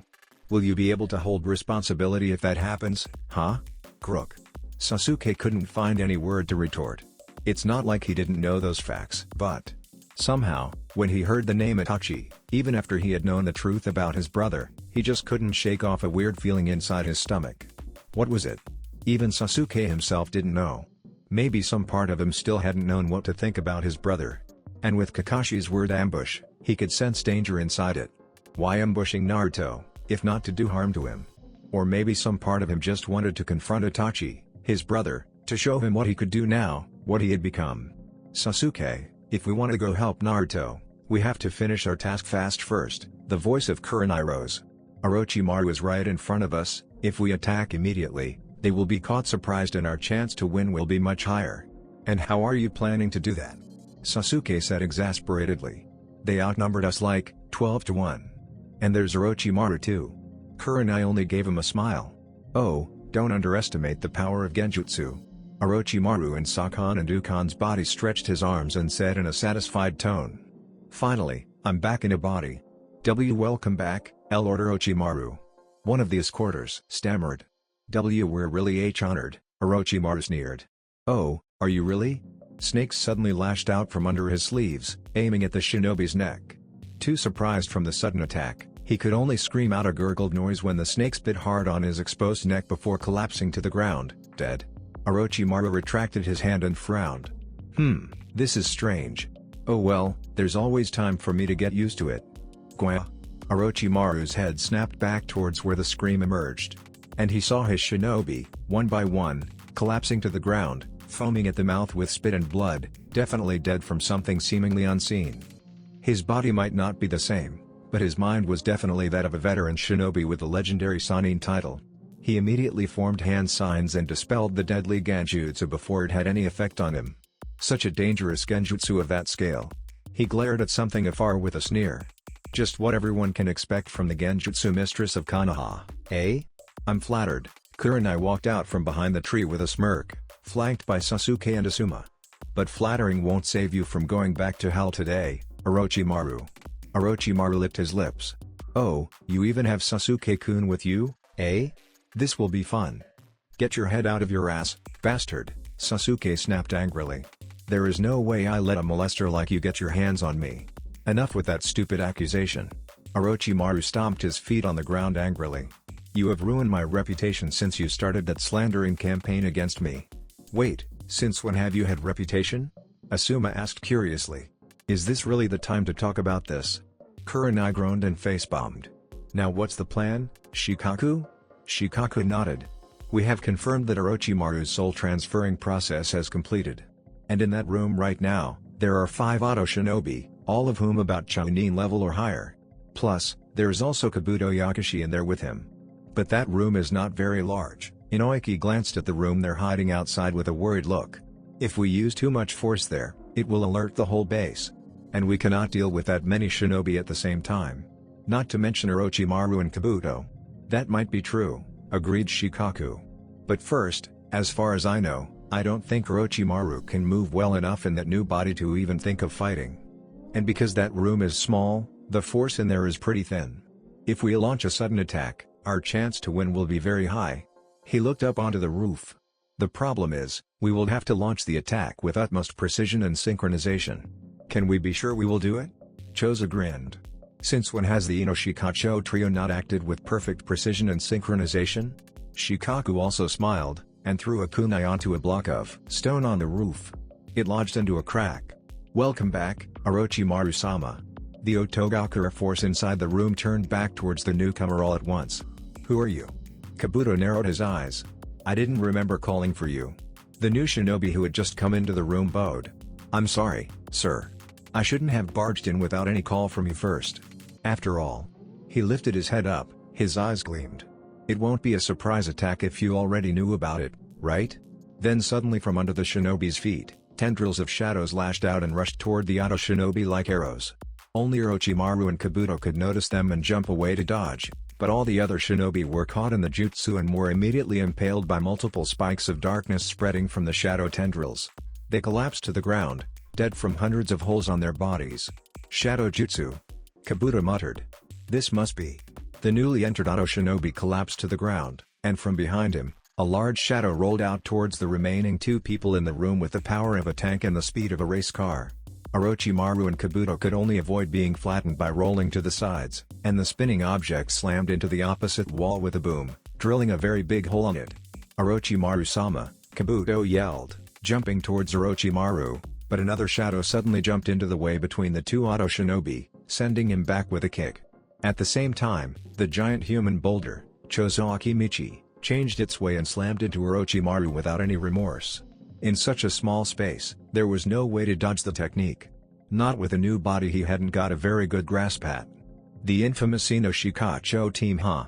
Even the normally calm and seemingly cheerful Kabuto had to frown warily. The person who had just delivered the sudden kick at Kabuto, Inoiki Yamanaka, grinned. That's right. And by the way, you're captured. Kabuto looked down, and his stomach twisted when he realized he was caught in the shadow possession jutsu of Shikaku Nara. When fighting alone, those shinobi, while still very capable, weren't that dangerous to someone like Kabuto or Orochimaru. But when they worked together, you're too dangerous to let live, Kabuto Yakushi. The voice of Inoiki once again rose. Mind destruction jut. Arg. Before Inoiki could finish his jutsu, he was kicked away by something from behind. He rolled on the ground, then managed to backflip onto his feet. And his eyes narrowed. Orochimaru. How did you survive that? It was Orochimaru who saved Kabuto's life. From under Chose's body, the face of Orochimaru's new body could clearly be seen crushed under half a ton of meat, but his body shedding technique had allowed him to escape the fate. Thanks for the assistance, Orochimaru-sama. How? Inoiki gritted his teeth. How did you move like that? Your soul has just been transferred, there is no way you can adapt to that body that fast. Kukukuku, Orochimaru's new body chuckled sinisterly. That might be true, but how about I let you figure it out for yourself? From his sleeves, dozens of snakes shot out, launching themselves at the Konoha ninja. But Choza, recovered from his failed attack attempt, reacted much faster than anyone could imagine from a big man like him. His hand, clad in thick steel gauntlet, inflated into giant size, and with a single sweep, every snake was either sent back to Orochimaru and Kabuto, or crushed under the massive weight of the fist. TSK. Orochimaru clicked his tongue in annoyance. It's over, Orochimaru. Shikaku walked into the room. I don't know how you could adapt to that new body so fast, but I doubt you're in any condition to fight all three of us now. And he flicked a kunai backward, and suddenly the whole base started to rumble. The whole hallway behind him collapsed in a rain of rubble and debris, separating everyone inside the room from other auto shinobi outside. There, he finished. Now no one can save you anymore. So your great plan is to trap me and Kabuto inside this room, eh? Orochimaru sneered. You're indeed good, Shikaku Nara. As expect from the greatest strategist of Konoha Corps. Then why don't you just give up and save us the effort of killing you? Choza said with a victorious grin. Orochimaru just chuckled. Oh, sure, of course I know that, that's why. I won't waste any time here. And with those words, Orochimaru slammed his hand onto the ground. A giant puff of smoke, then a humongous snake appeared from thin air and lashed out at the three Sunagaku ninja. Not even flinching, Gara thrust his hand forward. The wave of sand he summoned immediately stopped the giant reptile on its way. No. There is no way this is everything he has. He immediately squeezed his hand, crushing the head of the snake with his sand burial right before his automatic protection, the gift from his mother, sprang up and stopped the sword of Kusanagi from decapitating him. You surely adapted to your new body fast, huh? He said in his usual monotone voice while glaring at Orochimaru, who had just moved under the shadow of the snake through the detection of his sand to cut him down with the legendary sword. With a very quick movement of his hand, the ground where Orochimaru was standing erupted into a column of sand around the Sannin, and quickly closing around him like a cage. But the snake Sannin, true to his name, was just as flexible as a snake even in his new body. He whipped his body around, and with a round slash, the sand coffin forming around him was cut in half, allowing him a route to get away. He backflipped a few steps, distancing himself from the three Zuna shinobi. TSK. So, are you ready to explain how you could move that well with that new body? Gara asked sharply. Explain, or I will squeeze the answer out of you. True to his words, he squeezed his hand in a threatening gesture. Orochimaru cackled. I don't know if you can force me to speak or not, but if you really want to know. It's true, it shouldn't have been possible for me to move and fight so effectively in this new body. Soul doesn't work like that, indeed. Kurenai's eyes narrowed. Then how? Oh, but you forgot that the bodies I use are of my closest servants, Orochimaru chuckled menacingly. Not only did they willingly give their bodies to me, they also offered to assimilate their souls into mine. Because of that, the soul within this body, and all the other bodies I have, not only is whole and completed, but also. The grin on his face spread even more disturbingly. Everything in their memories, their jutsu, their Kekkei Genkai, is mine to use. The back of the shirt he was wearing suddenly tore itself apart, and from within it, another face poked out. It looked similar to the face of the body he was using, and when it was completely out, It leered at the three Konoha shinobi with a creepy grin. The face of Sakon's brother, Ukon. In front of the three Konoha shinobi, the new body of Orochimaru started morphing in a grotesque way. The second head at the back of his head started writhing out of the shared neck, sprouting another neck holding it in process and turned to the front, and at the same time, the body started splitting in half at the junction of the two necks. From the split, meat started extruding out, forming two new body halves and two arms. Now let's see what you Konoha shinobi can do about this. Double style, Grand Blazer. Sasuke's eyes widened. What? Two torrents of fire and wind chakra rushed out from the two mouths of Orochimaru, mixing together and forming a raging blast of scorching flame, aiming at the three Konoha shinobi. Thanks to the fast reaction, the three ninja managed to get out of the way in time, right before the searing flame swept through the place they had been standing just a moment ago and detonated, burning down a large chunk of the forest behind them in an instant. You see? Orochimaru gloated in sadistic pleasure. I haven't got complete control of this body yet, but the power and skills it possesses already belong to me. That technique is just like the one that Kakuzu of the Akatsuki used, Sasuke muttered. Although somehow it's much weaker. Right, Asuma grinned, dropping his cigarette to the ground. It means we still have a chance. The size of this force is considerable. 15 shinobi, seemingly all Chunin or above, with the duty of scouting only. Following them, 15 more, in the triangle formation, leading the force and protecting Orochimaru from the front. Left side and right side. 9 each, all Jonin. The flank, 20. And there is Orochimaru too. There is no way we can attack without being completely devastated by them. Shikamaru's eyes snapped open. There is only one way. But what's wrong, Shikamaru? Have you figured out the strategy? Shikamaru bit his lips and grimaced. There is one strategy. And I think it's the only one possible. But no. It's too inhumane. It will require us to murder all those people. I really can't. Killing 1 or 2 people was bad enough already. Now if you want me to kill more than 50 people, most I don't even know, at once. No, I can't do it. It's massacre. Even if there are enemies. Silence filled the air in 5 seconds. And at the 6th, Shikamaru felt Hayate's hand grasping his shoulder. I understand what you are saying, Shikamaru. But this is not the time for fear of killing or meaningless honor. If we don't do it now, Orochimaru will get away, gather his force, and more people will die under his hand. If that happens, will you be able to handle the responsibility? Shikamaru couldn't do anything else but turn away. Then, Genma walked up and said, if you are not ready for the killing, then you don't have to take part in it. Just tell us what to do, and we will do it for you.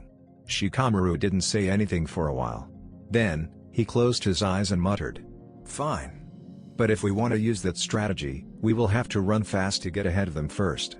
The escort party of Orochimaru continued advancing in silence.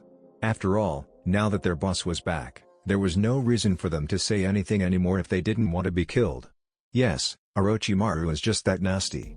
He likes to kill his subordinates, no, servants for no reason at all. Such a bastard. Right now, they were walking in a deep canyon between 2 big cliffs. If they got past it, the main base of Otogakure would just be an hour away. A Chunin suddenly snapped his head up and frowned. Hey, do you smell anything weird? The only thing weird here is you, idiot, one of his fellow Chunin sneered. Pay attention, damn it. Only a few steps more and we'll get through this damned canyon. Then he muttered. I've never liked going into a canyon, anyway. Suddenly the earth rumbled loudly. What? What the hell is that? Another no-name Chunin yelled in panic.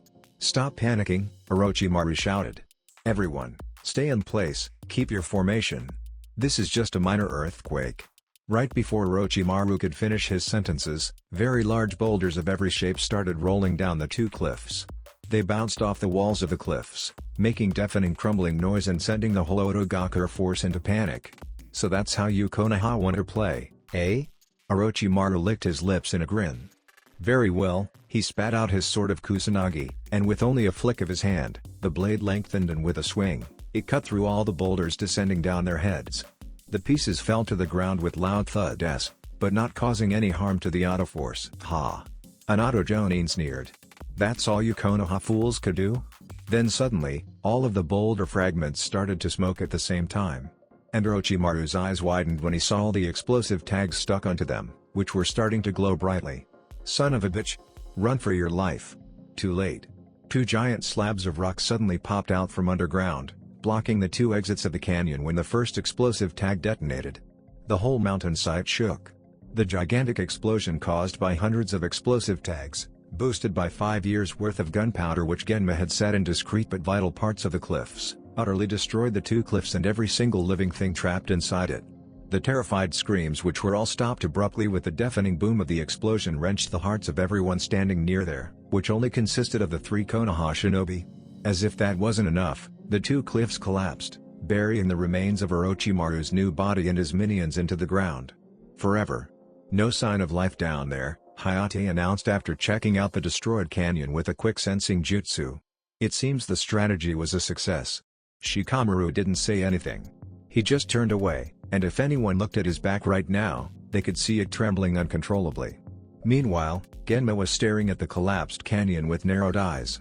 That's so strange. Is it supposed to be that easy? So now Orochimaru has access to the Shikatsumyaku Kekkei Genkai of Kimimaro Kaguya, Shikaku muttered. This is gonna be troublesome. Of course it is, Nara, Orochimaru grinned nastily. Shikatsumyaku is one of the most powerful Kekkei Genkai in this world, since the age of the Sage of Six Paths. Now let's see. How did he use it? Like this. He pointed his finger at the Nara Patriarch, and a piece of bone shot out from the tip of his finger towards the man with the speed of a bullet. Only the quick reaction of a veteran shinobi could help him avoid being skewered in the head. TSK, missed. He clicked his tongue in annoyance. He could already use the Kekkei Genkai. Shikaku thought warily. But wait, there is something wrong here. Spark flashed through Shikaku's head. If he really got mastery of the Kekkei Genkai, there is no way he would ask how did he use it like that. And that technique, while dangerous, can no way be the full power of the Kekkei Genkai. That could only mean. He glanced around the room. Okay, calm down, Shikaku. What can we use here? Gara suppressed the urge to launch a full frontal assault at Orochimaru with his sand as usual, like Shikaku was nagging in his head about. Instead, his eyes stayed firm on Orochimaru, searching for a weak point to deliver a decisive strike. New body or not, his opponent was still one of the legendary Sannin, the one who murdered his father, the fourth Kazekage, and if he made any wrong move, he might get himself and his sibling killed by the wicked snake. After all, it obviously showed how much Gara had matured since the fated meeting with Naruto. Suffice to say, Gara wasn't the omnicidal maniac whose mind was just hell-bent on slaughtering and murdering mindlessly anymore. Now, he had friends, comrades, teammates with him, and although he still had the power, working together with his team made him stronger than ever. He felt Temari unsheathing her fan, ready to attack. He raised his hand to stop her. Don't do anything. Not yet. Oh? Orochimaru sneered mockingly. That's not like you at all, Gara-kun. I thought you will immediately launch attacks at me in retaliation? I could have taken your head easily earlier. That's not enough for you to want to tear me apart? To feed my blood to mother? Hearing those words almost made Gara snarl. I'm not like that anymore. Oh, really? Orochimaru laughed. Even with only a glance, I could tell that the monster inside you is very eager to take my life. Just look at the sand bubbling at your feet. Admit it, your bloodlust is rising again inside you. Those days without murdering makes you crazy, do they? You. All the terrifying memories, the sight of all the bloody murders he had committed flashed across his eyes. Why did that bastard make him remember about them now? He had wanted to forget them, to start a new life, to regain the trust of everyone. Don't listen to him, Gara-kun. Gara's eyes widened. Mother? Is that you? Of course it's me, dear, the voice of Karura echoed in his head. Don't let what that monster said get into your head. Haven't you already made up your mind? What you need to do is not trying to forget what happened, but accepting it and trying to atone for it. You don't have to fear him for those words, because what you have chosen was already the right thing. Gara closed his eyes in silence. And then, when he opened them again, they didn't have the raging, full of hatred expression from before, but instead, a calm and accepting serene. You're not quite wrong, Orochimaru, he said. I still remember that time when I murdered people as a proof of my existence. And it's no use trying to deny it. And I also know it's not easy for people to forgive me about what I have done. But that doesn't mean. He raised his hand, and Orochimaru unconsciously took a step back. That I can't do anything within my ability to start making amends for it. And to everybody's surprise, the ground below them started cracking apart. Sand, grains of dirt, Debris, everything within the earth began to rise and flying around Gara, as if a tornado was spinning madly around him and his siblings. No way. Temari mouthed. I know Gara is strong, but since when has he become this strong? This is Gara's magnet style. At full power. Kankuro also exclaimed in awe. Temari, Kankuro, the commanding voice of Gara, echoed through the air. Get ready, because we, the Sand siblings, will work together to send Orochimaru back to where he deserves to be. The Sharingan of Sasuke bore into the grotesque form of Sakon and Ukon's body in front of him, not leaving for 1 second. Orochimaru licked his lips. Such a deadly glare, Sasuke-kun. You really are worthy of being my new body. Why do you want me so much? Sasuke gritted his teeth. If you want the Sharingan, why not going for Kakashi? He also has the Sharingan. To the 3 Konoha ninjas' surprise, Orochimaru burst out laughing. Oh, you really think the Sharingan is the only thing I'm after? So naive. No, I don't simply want the Sharingan, what I'm aiming for is the body of an Uchiha with the Sharingan. What? Then Sasuke remembered. Does that have anything to do with it? The power that surpasses even the Mangekyo Sharingan? Are you trying to get it by taking my body? Orochimaru chuckled. So you already knew about it? That's right, the Uchiha clan has a secret that even most of the members don't know. The final evolution a Sharingan can achieve is not the Mangekyo Sharingan, but another legendary Dujutsu which was even more terrifying, the Rinnegan. Rin-gan? Sasuke raised an eyebrow at Kurina and Asuma's startled exclamation. Rinnegan? What the hell is a Rinnegan anyway? The Rinnegan is the legendary Dujutsu which is rumored to have been wielded by the Sage of Six Paths, the progenitor of Shinobi, Asuma explained.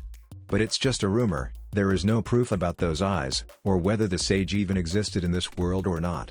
Oh, I'm sure the Sage of Six Paths existed in history, Sarutobi, and he was indeed the only wielder of the legendary Rinnegan, Orochimaru cackled madly. And just so you know, the original founder of the Uchiha clan was the very first son of the sage, who inherited the powerful Dujutsu from him. And that's the beginning of the Uchiha clan, with their infamous Sharingan. And now, I'm the only one with a way to awaken the tremendous power, he pressed at the word only with a gleeful smirk. What is the way to awaken it? Sasuke snarled, pointing his katana at the mutated man in front of him. Orochimaru just chuckled. Oh, Sasuke-kun. Why should I tell you about that? If you really want to know. The two heads licked their lips like a creepy two-headed snake. The only way is to force me to tell you. Or even better. Join me. Become mine, Sasuke-kun, and you will gain powers no one in Konoha can ever give you. I will join you when hell freezes over. Sasuke screamed, and lowering down his katana in a thrust, he charged at Orochimaru, Sharingan blazing furiously. Orochimaru cackled in glee. Good, good. Let's see what the last loyal Uchiha has to show me. Why? Naruto gritted his teeth. Why do you have to do this, Itachi? Is the Akatsuki's plan that important to you? You can betray what you always believe in like that? You're not in the position to tell me what I believe in, Naruto-kun, Itachi answered calmly. His Mangekyo Sharingan drilled into Naruto's eyes with such a great pressure that Naruto unconsciously took a step back. Despite that, Naruto still refused to back down. Despite what you did, your heart is still with Konoha. That massacre was just because the Uchiha clan decided to betray the village. Itachi's eyes narrowed. How did you know that? We figured it out, Naruto said impatiently. But why? I understand you want to save the honor of your clan, but this is just wrong. You don't deserve to be banished and hunted like a missing nin. You're quite smart for someone of your age, Naruto-kun. Finally, after a few seconds of silence, Itachi admitted. However, there are things in the world a little brat like you can never hope to understand. Then without warning, Itachi flicked his hand, and a kunai flew out of his sleeve towards Naruto with a speed and force the Jinchuriki couldn't even expect from a throwing weapon, aiming at his stomach. And to Naruto's surprise and horror, the throwing knife pierced through the chakra shroud and lodged into his body. What? These weapons are made specially to combat Jinchuriki, Itachi explained in his usual monotone voice. Your chakra armor is indeed very powerful, but against these, it is just a child's toy. Naruto grunted in pain. He could feel his blood dripping out from the wound on his stomach, rolling down the chakra cloak onto the ground. Never before had he felt so disappointed, so angry, so betrayed. He grabbed the handle of the kunai and pulled hard. It came out of his stomach with a squelch, and the wound immediately healed up by the power of Kurama within him. If you really want to capture me that badly, he snarled. Then come, but I will never let myself be captured without breaking a few of your bones first. That's it for this video. I hope you all enjoyed the video. Don't forget to like the video, subscribe to the channel, and follow me on my other social media accounts. Anime God here, and I'm signing off.